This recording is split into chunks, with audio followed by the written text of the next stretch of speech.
అంతర్జాతీయ మహిళా దినోత్సవం ప్రపంచం మొత్తం కూడా మార్చి 8న జరపాలి.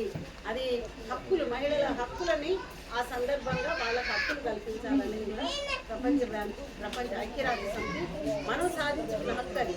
దీని తర్వాత భారతదేశంలో అనేక బాల్య వివాహాలు రద్దు చేయాలని, వరకట్న నిషేధం చేయాలని, అట్లాగే గృహహింస చట్టం 498 రావాలని, ఇవన్నీ కూడా మనం పోరాటాల ద్వారా సాధించుకునే. ఈరోజు మహిళలకి, అంతకుముందు మహిళలకి చదువు అక్కర్లేదు, ఆడవాళ్ళు ఇళ్లలో ఉంటే చాలు, 4 గోడల మధ్య పిల్లలు కూడా పెట్టి భర్తని చూసుకుంటే చాలన్నారు. కానీ ఈ రోజులో ఆడవాళ్ళు బయట ఎట్లా వెళ్తున్నారు, ఉద్యోగాలు చేస్తారు. ఈరోజు మెట్రో ట్రైన్స్ కానివ్వండి, ఫ్లైట్స్ కానివ్వండి, మొత్తం కూడా ఆడవాళ్ళు అన్ని రంగాల్లో ముందుంటున్నారు.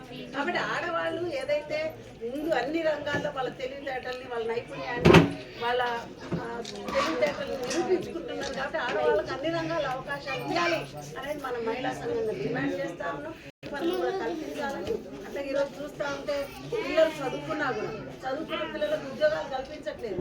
ప్రైవేట్గా ఎక్కడో ఒక దగ్గర బట్టల షాపులలోనూ, హోటల్లోనూ, లేకపోతే ఏదో గుమాస్తాలుగా పనిచేసుకొని అరకొర జీతాలతో ప్రభుత్వం ఇట్లా